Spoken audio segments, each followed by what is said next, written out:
Começa agora o BTcast. Teologia é nosso esporte. Muito bem.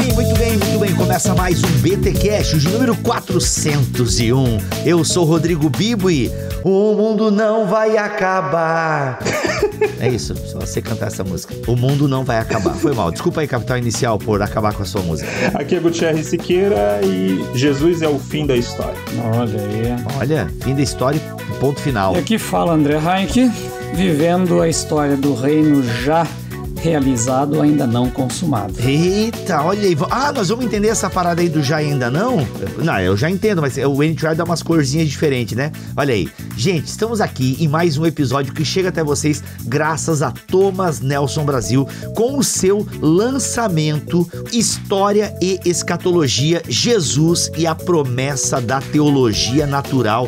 Gente, não sei se vocês perceberam, mas a Thomas Nelson tem feito aí um trabalho excepcional com os livros de N.T. Wright, todo um trabalho gráfico, uma diagramação, as capas. Gente, as capas elas vão abrindo uma dentro da outra, ali tem uns efeitos 3D maravilhoso e tem muita coisa boa do N.T. Wright que vai vir por aí. Agora, a gente é unânime aqui nesse podcast em dizer que lançamentos do N.T. Wright, esse sem sombra de dúvida é um dos melhores até o momento. E neste episódio a gente vai dar uma fagulha, a gente vai dar uma casquinha do que N.T. Wright discute nesse livro História e Escatologia. Fica com a gente, mas antes, os recados paroquiais.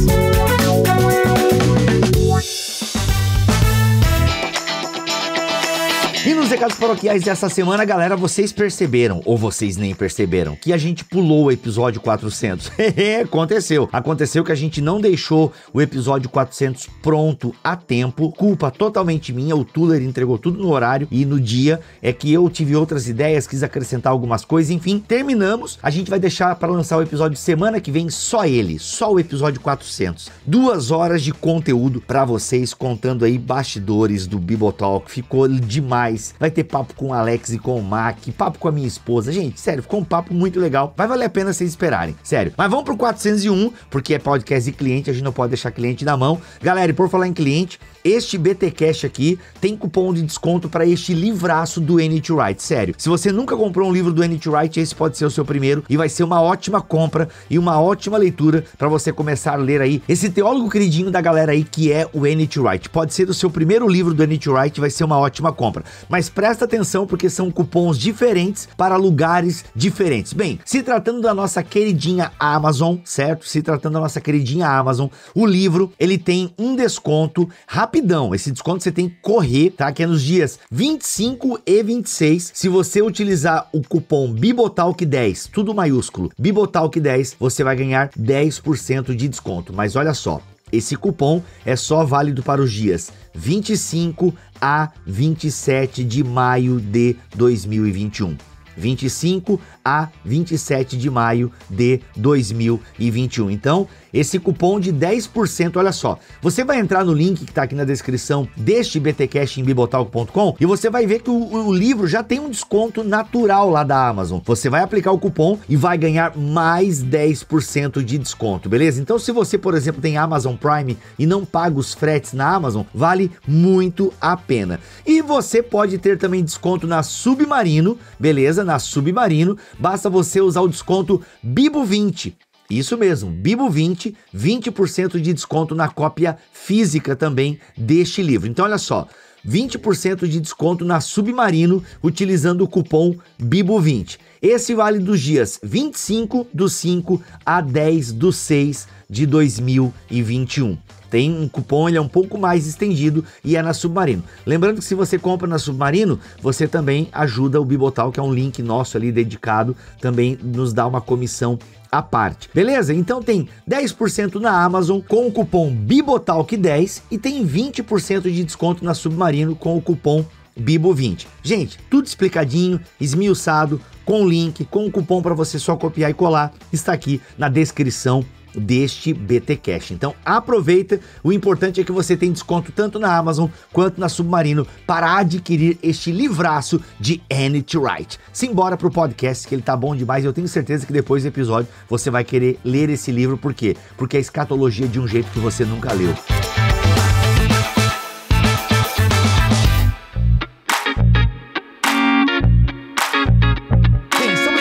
Gutierrez Siqueira e André Heinck, ambos autores da Thomas Nelson Brasil. Ô, gente, que coisa linda, hein? Coisa linda. Ambos autores da Thomas Nelson Brasil. Que bacana. E livros que estão vendendo muito bem, graças a Deus, né? Graças a Deus, livros estão vendendo muito bem continuamente. Obrigado a todos vocês, queridos ouvintes, leitores, que apoiam autores nacionais e que têm comprado os livros. E claro, né, se quiserem ler, fique à vontade que o conteúdo é bom também. Gente, N.T. Wright falando de escatologia. Inclusive, uma das acusações que N.T. Wright recebe é que ele abandonou a escatologia e ele tem algumas opiniões que às vezes ferem, né, o ouvido da massa evangélica. Como, por exemplo, nós não fomos feitos para ir morar no céu, o mundo não vai acabar, e a gente vai entender aí algumas coisas do N.T. Wright em relação à escatologia. Vamos pincelar, né, gente? Porque para entender o todo mesmo, tem que ler o livro. Mas aí, meus amigos, estamos aqui com o André Heinck, historiador, e o livro tem essa pegada histórica. Gutierrez Siqueira, estudioso de teólogos anglicanos. O Gutierrez é um pentecostal que curte uns teólogos anglicanos aí que eu tô ligado. Tem até curso do C.S. Lewis e por aí vai. Gente, por onde a gente começa? Que história é essa de voltar lá pro epicurismo que o N.T. Wright sugere e também teologia natural? Eu quero entender o que teologia natural tem a ver com escatologia e é o que vocês vão me ajudar a entender e a nossa audiência também. E aí, por onde a gente começa essa investigação? Esse tema da teologia natural, ele nasce porque ele está dando uma palestra que é a chamada palestra Gifford, que é uma palestra tradicional que existe lá na Inglaterra desde o século XIX, e o objetivo dessas palestras é trabalhar a teologia natural. E o que é teologia natural? Essa é uma definição que é importante ser feita. A teologia natural é a construção de uma teologia sem a revelação. Então, sem Jesus, sem as escrituras, sem a igreja, sem pensar aí na revelação com R maiúsculo. Então é nesse sentido que seria como que a gente pode construir uma teologia a partir da natureza, a partir da própria criação. Então esse é o objetivo. E aí o N.T. Wright, ele foi convidado para dar uma palestra. Essa palestra aconteceu em 2018. Ela tem no YouTube, pode ser vista aí no YouTube, são 4 ou 5 vídeos, 1 hora cada. Nossa. E o último teólogo bíblico, né, de teologia bíblica que tinha sido convidado foi o James Barr, em 1991. E um outro teólogo, ainda na década de 60, se eu não me engano, foi o Bultmann. Também tinha sido convidado para dar essa palestra, né? Então aí, o que o N.T. Wright vai fazer é o que ele ama fazer. É redefinir as coisas. Então ele vai fazer uma redefinição da teologia natural. É importante pontuar, antes de continuar aqui, que alguém pode ver o título, né? História e Escatologia. Eba, um livro de escatologia do N.T. Wright falando de pós-milenismo, de pré-milenismo, de amilenismo. Esqueçam isso. Esqueçam esse debate. Esse debate é um debate tipicamente americano, que ressoa aqui no Brasil, né? O N.T. Wright tá além desse debate. Você não vai ver esses termos sendo trabalhados no livro, tá? Então é só importante dar esse alerta. O que ele vai trabalhar é essa relação de uma construção escatológica a partir de uma teologia natural. E aí, qual a inovação que o N.T. Wright traz nessa palestra que virou livro? Ele diz o seguinte: Jesus, que sempre foi encarado pela teologia natural como a parte da revelação, portanto, um personagem que a gente não deveria trabalhar na teologia natural, ele diz que não. Não, Jesus é um personagem histórico, ele é uma figura histórica, ele está dentro da história. Portanto, sendo ele um sujeito natural dentro da história, ele precisa ser, sim, trabalhado pela teologia natural. Então é justamente isso que o N.T. Wright vai fazer no livro. Gente, só uma pergunta. Um outro anglicano que também fez propostas sobre teologia natural é o Alistair McGrath. Não sei o quanto vocês estudaram sobre isso, mas a ideia do N.T. Wright se aproxima um pouco da nova ideia que o McGrath traz? Dialoga? Ou é uma pergunta que eu nem faço? Pelo que eu li do Alistair, aqui são propostas bem diferentes, tá? Lá é uma proposta mais de definição de teologia natural, uma definição mais histórica também. Aqui não, aqui o N.T. Wright está colocando um elemento novo, o elemento de não ignorar Jesus nesse processo de construção de teologia natural. Eu acho que não apenas Jesus, como ele também está falando da própria Bíblia, né? A perspectiva dos estudos mais recentes da Bíblia tendo uma construção histórica também, né? Então o fato dela ter sido historicamente gestada na contingência da realidade deste mundo significa para ele que tanto a Bíblia como Jesus Cristo, o homem histórico, fazem parte da teologia natural, né? Porque eles também são produto deste mundo natural, entre aspas, né? Então essa defesa dele me parece que é o ponto-chave assim, para ele trazer então a importância da história. E é por isso que a história aqui no livro ganha inclusive uma posição no título, que diz: a história e o entendimento histórico do passado, ela é fundamental para nós conseguirmos então ler este passado, o que está registrado na Bíblia, né, como a revelação de Deus, e então entendermos afinal o que eles pensavam e esperavam do que da escatologia. Então é uma análise histórica daquele momento, do pensamento e do registro bíblico do que é a escatologia, e aí como é que nós devemos entendê-la hoje. Tá, só para poder amarrar algumas pontas aqui. A gente tem como teologia natural uma construção de argumentos e de proposições e de ideias que desconsidera a revelação com R maiúsculo. Ou seja, é uma teologia que faz a partir daquilo que está no cosmos, que é aquilo que é natural, certo? Isso. Tá, e aí eu não entendi muito a fala do André agora, como assim olhar para o passado como revelação de Deus e tal. Como é que a história entra nesse processo aí? Eu queria entender um pouquinho melhor isso. Tá, aí é que tá a questão, né? Ele tá colocando que dentro de um processo histórico, essa pesquisa da revelação natural, ela foi gradualmente acompanhando a própria tendência das ciências naturais, do mundo científico pós-iluminismo, de ir rasgando, de ir separando aquilo que se considera Deus divino, né, daquilo que seria a concretude deste mundo. Então, como ela foi rasgando e separando, a própria teologia também foi fazendo isso. Ela foi separando e considerando aspectos separados. E, na opinião dele, isso levou, inclusive, às concepções que nós temos hoje, inclusive escatológicas, de que?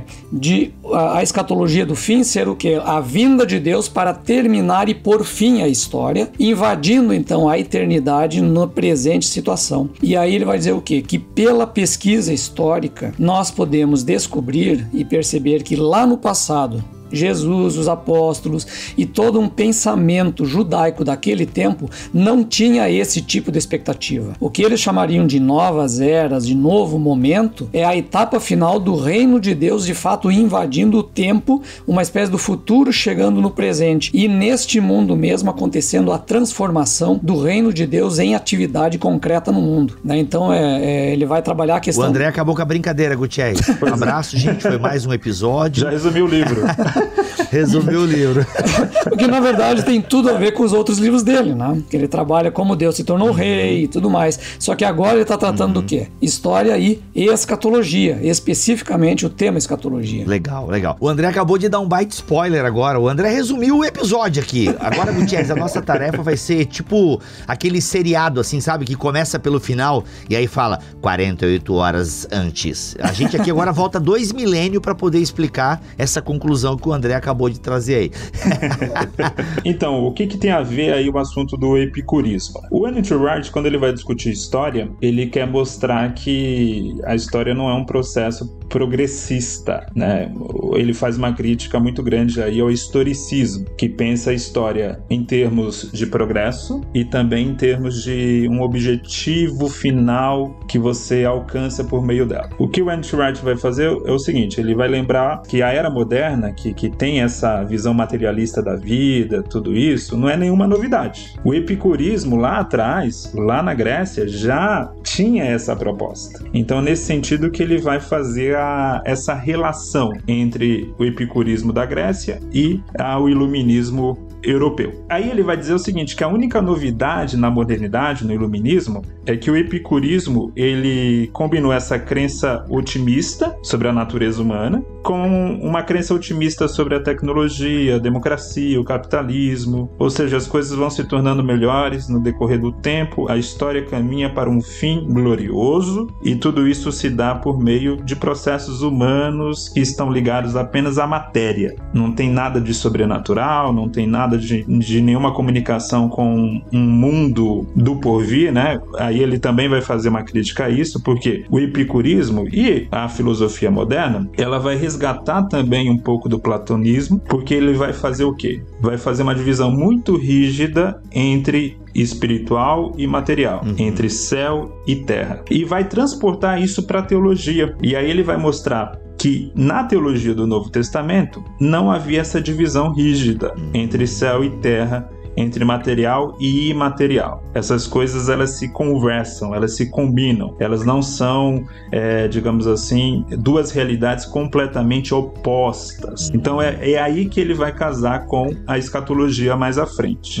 Não sei se ficou um pouquinho confuso, mas a ideia é essa. Ele vai fazer essa crítica ao epicurismo, que vê toda a realidade a partir da matéria, e ele vai dizer, olha, os epicuristas lá atrás já faziam essa leitura equivocada, que os filósofos iluministas começaram a fazer também no século XVIII. Então, nesse sentido, ele só quer dizer, olha, não tem nenhuma novidade aí, não tem nenhuma grande insight, grande pensamento. Na verdade, vocês só resgataram uma filosofia antiga, e uma filosofia antiga equivocada.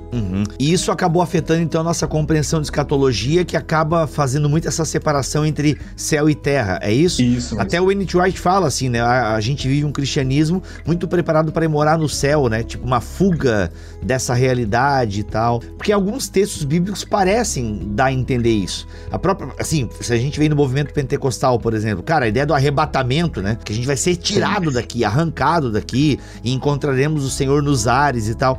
Então, assim, dá para entender também que alguns textos bíblicos nos levam a essa compreensão de que a gente será arrancado daqui e vai se encontrar com a galera no céu, entendeu? Nos ares, né, por assim dizer. Então, qual é a proposta escatológica, né? Diante disso, qual é a proposta escatológica do N.T. Wright, já que o pessoal até brinca que ele abandonou a escatologia, né? Sim. E aí? Não, a questão toda, acho que do Wright é o seguinte, ele é um cara que, como ele dialoga bastante com a história, e para a história é muito cara a questão dos conceitos, o entendimento dos conceitos, ou seja, o que cada um quer falar quando usa determinada palavra em determinado tempo. E isso a gente sabe pela história dos conceitos que eles vão mudando ao longo do tempo. Por exemplo, a palavra religião para nós hoje é um grande sistema, né, de crenças e valores e rituais e tudo mais que regem, né, dentro de uma estrutura grande, né? E na antiguidade não existe nada parecido com isso. Religião é piedade. Então, só para a gente ter uma noção dessas diferenças. E ele vai trabalhar o que então? A própria questão da história, a palavra história, ela tem também sentidos distintos ao longo do tempo. Ele faz um capítulo que ele trabalha essa questão da história e o que ele traz da história de importante para entender, né, a própria questão da escatologia em si. E a palavra escatologia, ele também, tanto escatologia como apocalíptica, ele diz, olha, ela tem sentidos distintos ao longo do tempo. E o sentido que se trabalha, por exemplo, apocalíptica no tempo de Jesus e no tempo do segundo templo, ele não é aquele que tem sido dado, principalmente depois do século XX para nós hoje. Né? Que é o sentido do fim como um desastre, como o final da história e do tempo. Essa é a questão que ele coloca. Por isso que para ele é tão importante a questão da história, e nesse caso, aqui sou eu invadindo o texto dele, né? Uma história dos conceitos, para ele entender que aquilo que Jesus e os demais estavam falando e aguardando quando eles usavam termos como fim, como reino de Deus, como, sei lá, parousia e tudo mais, ele tem um sentido distinto do que nós imaginamos hoje, tá? Não sei se deu para entender pelo menos essa questão inicial conceitual que ele trabalha. O André resumiu muito bem. Pô, o André acabando com o episódio, nunca mais convido. Tá, aqui eu só sei resumir, cara, não sei detalhar. Já sabe alguma coisa, tá ótimo. A questão também sobre o epicurismo, essa crítica que o N.T. Wright faz ao materialismo de maneira geral, e especialmente dessa dicotomia que o materialismo faz, né? E aí ele vai fazer uma crítica muito pesada à teologia moderna, a chamada teologia liberal, que foi recentemente até trabalhada aqui no Bibotalk. Porque a teologia moderna, ela faz isso, ela trabalha sobre essas bases materialistas e ela faz uma dicotomia muito forte entre matéria e espírito. E aí, nesse sentido, ela acaba estragando a própria visão do Novo Testamento a respeito da cosmologia do Novo Testamento. Então é nesse sentido que também o N.T. Wright ele quer fazer um outro resgate, né? Que é o resgate de qual era a visão escatológica que Jesus e os discípulos tinham. Então a visão escatológica de Jesus não era meramente que o mundo ia acabar na sua geração, acabou não acabando, e aí o pessoal do Novo Testamento teve que revisar essas promessas e colocar ela mais para frente. Não é nada disso. Na visão do N.T. Wright, os textos bíblicos que a gente tem nos evangelhos, que dão a ideia de uma destruição iminente, não se trata do cosmos, não se trata do mundo, se trata de Jerusalém. Então isso de fato aconteceu, são profecias que se cumpriram na destruição de Jerusalém no ano 70, então ali essas promessas estavam vinculadas a isso, mas a gente não pode resumir a escatologia de Jesus ou dos discípulos, dos apóstolos, a essa concepção de destruição. Então é nisso que ele vai relacionar, né? Parem de ler Jesus com os olhos modernos, com os olhos platônicos, com os olhos que fica fazendo essa divisão rígida, né, entre matéria e espírito. Parem com isso.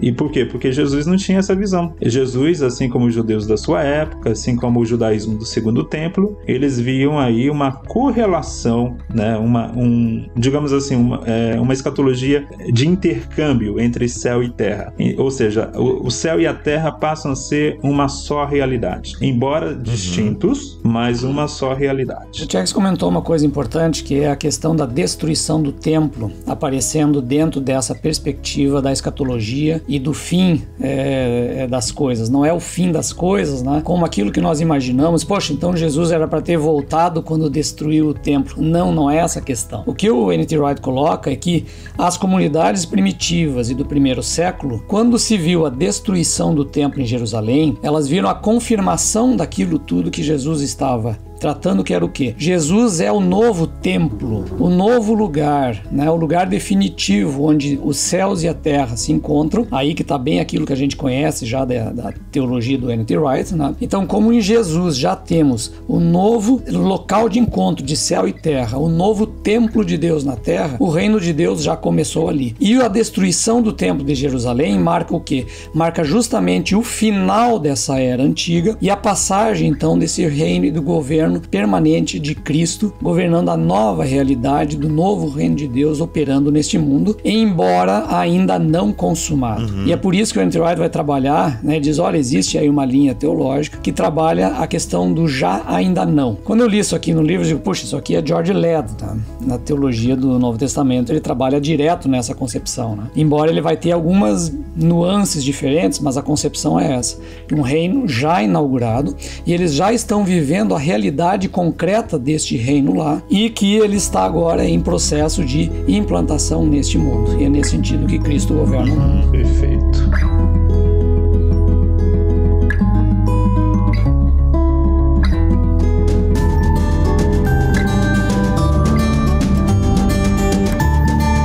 Tá, gente, e onde tá o erro, por exemplo, que o N.T. Wright entende, até onde eu entendi, que é um erro da galera que vê o Apocalipse como o fim das coisas e tal, e, digamos, né, dramático e aquela coisa toda. Tipo, porque não tem textos bíblicos que nos levam a entender isso? O próprio livro de Apocalipse, que é tiro, porrada e bomba, é selo, é taça, é trombeta, tipo, como é que a gente lida com isso? Porque dá a entender que realmente é isso aí, vai acabar as coisas e o fim está próximo, entendeu?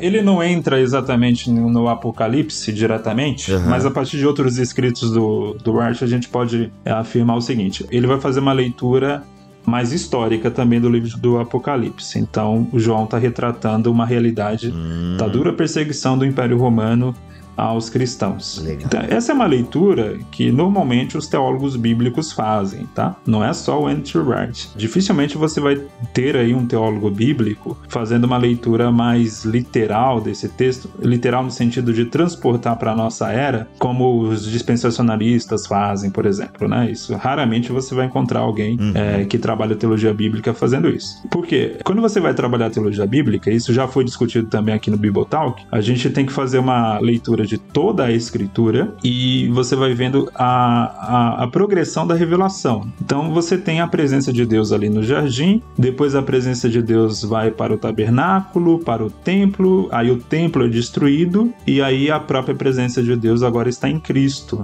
E hoje, por meio do Espírito Santo atuando na igreja, e aí no final a gente vai ter a Nova Jerusalém, né, que é o próprio Cristo, também agindo ali nessa consumação da história. Só que, como o N.T. Wright vai trabalhar sempre nos seus livros, isso não significa destruição, e sim uma restauração. É uma restauração de uma realidade que o mundo já vivenciou, que o mundo vivenciou essa realidade no próprio Éden. Então, nesse sentido, a gente sempre tem na Bíblia a indicação de uma restauração, não é de uma destruição. Então, é esse ponto que ele vai sempre chamar a atenção. E aí, a crítica dele à teologia moderna e também à teologia fundamentalista, que a crítica dele é nos dois sentidos, a crítica dele é porque a teologia moderna tentou ler Jesus como um profeta apocalíptico que desenhou um fim do mundo que foi frustrado, e o fundamentalismo tenta pegar essa mesma ideia de um apocalipse meramente destrutivo e joga isso para frente. Então, nesse sentido, há um equívoco aí desses dois lados, né? Os liberais fazem isso com o passado e os fundamentalistas fazem isso com o futuro. Então, nesse sentido que a gente tem aí essa escatologia do N.T. Wright, que é uma escatologia, convenhamos, bem coerente com uma proposta de uma leitura global da Bíblia. Assim, quando você pensa que Deus é um Deus criador, né, lá no Gênesis, então, se ele é um Deus criador que viu que sua criação era boa e que isso, né, a sua presença depois, tanto no tabernáculo como no templo, de alguma forma, o templo e o tabernáculo eram um microcosmo da criação, né? Era uma representação dessa criação. Então a gente pode pensar assim que o final dos tempos, digamos assim, ele vai virar o macrocosmo, ou seja, esse templo, esse tabernáculo, essa presença de Deus, ela será aí expandida a todo o universo. Então, nesse sentido, lembra aquele texto do Antigo Testamento, não lembro se Isaías, quando diz que a glória do Senhor encherá a terra como as águas enchem o mar, sabe? Então, é uma promessa maravilhosa, linda. Eu fico maravilhado de pensar a escatologia dessa forma, porque é uma escatologia que ela não deixa de pensar no juízo de Deus, nada disso. É claro que haverá um juízo, mas que tem uma perspectiva de que Deus não despreza aquilo que ele cria. Ele não joga fora, né? Ele restaura. O testemunho de Jeová tá certo, então, né? Não, o pessoal brinca quando eu falo mais ou menos que eu tenho essa visão escatológica também, né? De novos céus e nova terra.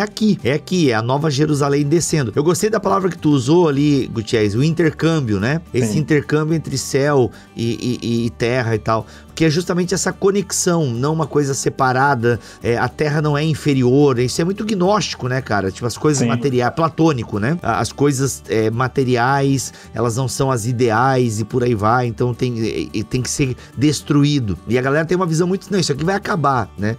Não, isso aqui ainda é boa criação de Deus. Isso aqui ainda é boa criação de Deus. E é muito interessante o ponto que o Wright, ele aborda, porque de fato a gente tem na década de 70 a destruição do templo, cara. E isso de alguma forma, talvez poderia mudar a escatologia do pessoal, se o pessoal entendesse escatologia mesmo com essa ideia de o fim das coisas e tal. Não, eles não mudaram a visão, a compreensão, né? O próprio João vai escrever depois disso, né? Provavelmente, né? Sim, João escreveu depois da destruição, né? O Apocalipse. E ele até lembra que a própria igreja primitiva, a patrística ali, você não vê discussões sobre frustração de um fim que não aconteceu. Olha! Então, assim, isso é invenção moderna. Isso não estava nem na igreja, nem no primeiro século, né, na chamada igreja primitiva, e nem na época da patrística. Ele é interessante que ele menciona isso, né, que depois da ascensão de Jesus, ressurreição e tal, a própria questão da vinda do Espírito Santo para a igreja em Atos e tal, e depois eles sabiam, né, a igreja sabia pelos textos bíblicos mesmo, que alguma coisa tinha iniciado de muito importante. E eles estavam vivendo isso. E mesmo quando aconteceu a perseguição, e eles estarem dentro da perspectiva de um ainda não, quer dizer, ainda não voltou, aguardamos a volta de Cristo, né? Dentro de todos esses sinais do que ainda não aconteceu, de sofrimento, perseguição e tudo mais, o que domina principalmente não é tanto a esperança, né? Embora eles tivessem a esperança da vinda e tudo mais, mas o que fundamenta esse relacionamento todo é a alegria. Quer dizer, algo tinha acontecido que, apesar do sofrimento deles, eles viviam uma alegria concreta de que algo estava em andamento já na vida deles naquele momento, né? Então ele trata essa questão justamente do já ainda não, é muito firme, né, nesse tema messiânico de Jesus. Jesus veio e começou um reino que está de fato agindo e vivendo entre eles. Ele tem até uma frase lá no livro que é mais ou menos assim, ó: o Novo Testamento não é sobre esperar o fim dos tempos, é sobre Deus vir para reinar como rei na terra por meio da morte e ressurreição de Jesus. Olha. Acho que isso resume bem a escatologia do N.T. Wright. Viver como cidadão celestial agora, né? Essa ideia de não pensar no céu como o lugar que eu vou, mas pensar no céu como o lugar que veio. Ó, frase de Twitter. E só que aí tem uma coisa muito importante, que eu acho que aí também se confunde muito. Porque uma das coisas que são centrais também no que o N.T. Wright fala, e aí combina com outros teólogos que eu já que não vamos citar, mas que eu me lembro daqui, é o seguinte, que Jesus, ele não estava despolitizando a ideia de reino, ele não estava trabalhando essa coisa do reino fora da esfera concreta dos relacionamentos neste mundo, mas ele estava redefinindo o poder e redefinindo a própria ideia de política, né? E o Wright trabalha isso muito bem, acho que no Simplesmente Jesus, se não me engano, né, em que Jesus vem, ele apresenta um outro tipo de poder, que é o poder da fraqueza, o poder do amor, o poder que se entrega diante daquela potência e vence ela dessa maneira, né? Cara, muito bom, muito bom. Essa ideia de não negar o conflito, a questão política aí é muito legal mesmo, essa dimensão política do reino, né? E aí, gente, acho que a gente deu uma canjinha bacana do livro pra galera entender um pouquinho um conceito diferente de escatologia, né? Eu acho que o Wright, ele nos provoca, acho que você não é obrigado a concordar com o Wright, mas ele é inegável que ele tem provocações muito boas e que nos fazem pensar realmente, porque a gente aceita a escatologia, coisa dos fins dos tempos e tal. E ele não é que ele negue essas definições, mas ele fala, não, gente, mas tem outras possíveis. E eu gosto da maneira com que ele abre o leque. Gente, alguma coisa a mais? Alguma recomendação? Algum toque pra galera que tá nos ouvindo aí, pra gente deixar aquele gostinho, aquele plus, pra galera ler o livro? Alguma coisa a mais? Muita coisa ainda. Exato. Meu Deus, então vai, Gutierrez, vai, porque eu já entrei na vibe do André aqui, já tô resumindo e já tô dando tchau. Mas e aí, o que você quer destacar, Guti? Manda bala. Não, eu acho que é importante a gente destacar que nessa escatologia do Wright, a ideia da ressurreição ela é muito importante. Tanto porque ela tem essa ligação da história, é um evento histórico, e também aponta para essa realidade escatológica, que é a restauração da própria matéria do corpo. O corpo não vai deixar de existir, a gente não vai ser um fantasma, a gente vai ser corpo restaurado, né? Então, nesse sentido, a ressurreição é essa ponta entre a história e essa realidade escatológica permanente e que vai ser, é claro, consumada aí no final da história. E outro ponto também que eu acho que vale a pena destacar é que o N.T. Wright ele vai falar também sobre a epistemologia do amor. Isso é algo mais no final do livro, que eu achei maravilhoso, né? Tá, guarda um pouquinho a epistemologia do amor, guarda. É que eu acho que valeria a pena a gente falar um pouquinho mais da questão da ressurreição aí, por que ela é essa ponte, história, e eu vi que o André se empolgou também com esse tópico que você levantou, talvez a gente possa dar uma canjinha aí. Não sei, eu me empolguei porque a questão da ressurreição... Eu achei legal, mas é isso aí.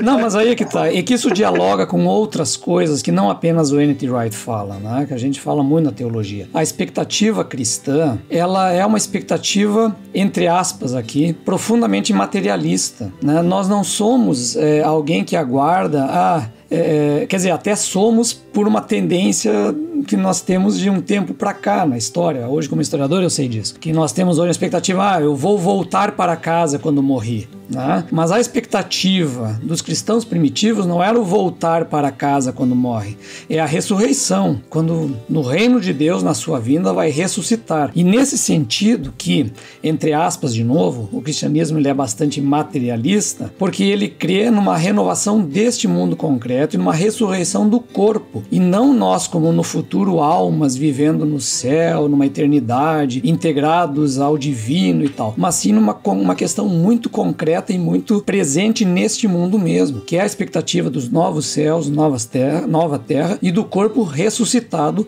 como corpo de fato, né? E aí tanto que o próprio Jesus ele já é o signo disso, né? Ele ressuscita e ressuscita em corpo, né? Com um corpo já glorificado, mas um corpo pertencente a uma nova realidade, né? E acho que nesse sentido essa escatologia toda do N.T. Wright conversa muito bem com essa perspectiva, né? De que este mundo que nós concebemos como o mundo de Deus está invadindo esse tempo e nós já fazemos parte deste mundo de Deus, neste mundo físico ainda decaído, mas que será restaurado. Cara, você falando isso, eu lembrei agora de um texto do Balthasar, em que ele fala justamente isso, né? Que Jesus ressuscitado, esse corpo glorificado que ascende aos céus, naquele momento Jesus está levando a terra para o céu, né? Então você não tem só a relação na Bíblia do céu ou a Nova Jerusalém descendo, a terra também sobe, e sobe por meio desse corpo ressuscitado, esse corpo material. É de uma riqueza isso, né? E aí a Bíblia fala que por isso que o Cristo é tudo em todos, né? Essa unificação do eterno e o presente. Eu estou lembrando até do Justo Gonzalez, no livro dele, Atos do Espírito Santo. Ele diz o quê? Quando Jesus ascende aos céus, ele não diz, agora chamem todo mundo para ir ao céu. Não, ele diz, olha, aguardem, chamem outras pessoas porque eu vou voltar. Né? Eu vou vir para cá, para essa realidade. Então, é só para dar uma ajudinha para o pessoal entender que o que o N.T. Wright está falando não é só ele, sabe? Nós temos muita gente falando, às vezes, não exatamente com o mesmo argumento, mas chegando em locais muito semelhantes. Sim, verdade. Inclusive, estava recentemente lendo um livro sobre Jesus, Cristologia do Gordon Fee, ele fala coisas bem parecidas com isso também. Uau, demais, gente, demais. E aí, Gutierrez, você ia começar um segundo ponto lá, que daí eu te interrompi pra gente dar esse plus à ressurreição. Manda bala naquele segundo ponto lá. Ele fala da epistemologia do amor, né, que eu achei bem interessante. Uhum. Eu vou até ler o trecho, que vale muito a pena, a página 84 do livro. O amor simultaneamente afirma e celebra a alteridade. O que é alteridade, né? Só explicando aqui, que não é uma palavra tão comum. Alteridade é aquilo que é distinto, né? Cada pessoa tem uma característica própria, uma personalidade. Cada pessoa é única. Então isso é alteridade. Uhum. Então ele vai dizer o seguinte, que o amor, ele tanto afirma essa alteridade como celebra também. E também deseja que ela continue assim, que essa alteridade continue da forma que é. Não para ser mera projeção de suas próprias esperanças ou desejos. Ou seja, quando eu amo, eu desejo que o outro continue sendo quem ele é e não que o outro cumpra as minhas esperanças e os meus desejos. Então isso é amor. E aí o que tem a ver isso com conhecimento, né? Aí ele vai dizer que esse amor praticado, ele é o verdadeiro conhecimento, é o verdadeiro modo de compreender. Eu só posso compreender o outro e só posso compreender o mundo se eu tiver um forte senso de amor. Então aí ele até usa uma frase na página 288, que o amor é a forma mais completa de conhecimento. Uhum. Isso aqui eu achei maravilhoso, sabe? Isso aqui casa com o que a gente pensa em relação ao conceito de conhecimento no Antigo Testamento. O conhecer no Antigo Testamento, na teologia hebraica, o conhecer é consumir, né? O conhecer é relacionar. É o relacionamento, né? Isso é conhecer. Então, nesse sentido, quando a gente pensa nessa escatologia futura, nessa realidade, a gente está pensando assim, que é, de alguma forma, a vitória desse amor, a vitória desse conhecimento, a vitória final disso tudo. Por quê? Porque a gente vai conhecer como somos conhecidos, como diz o apóstolo Paulo. E esse conhecimento pleno só se dá por meio de um amor pleno. Deus nos conhece plenamente porque Deus nos ama plenamente. Uau. E aí, já botou no seu carrinho? Já botou no seu carrinho esse livro? Cara, tem reflexões profundas demais. É um livro assim, que ele é mais denso, você pode perceber alguns conceitos aqui, vai, né, brincar com a filosofia, vai dialogar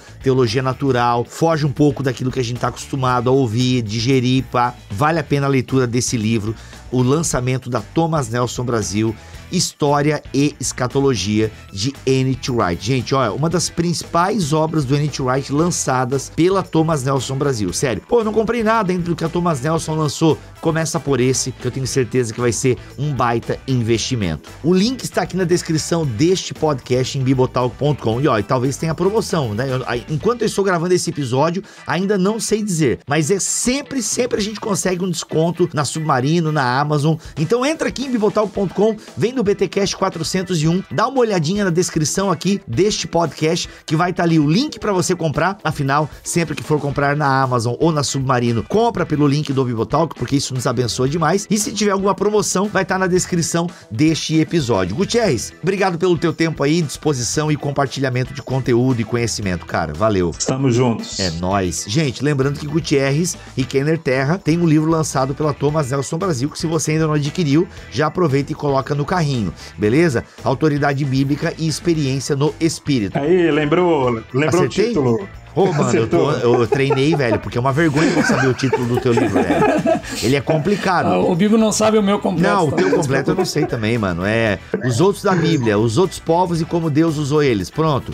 Aqueles da Bíblia, o povo judeu que se acha, mas mesmo assim Deus usou também. É isso. Pronto, entendeu? Tudo certo. André, valeu, mano, pelo teu tempo, pela disposição. Obrigado por nos emprestar um pouco mais a sua voz.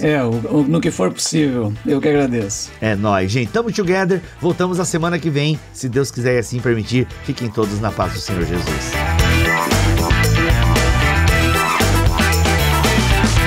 Este podcast foi editado por Tuller Bibotalk Produções.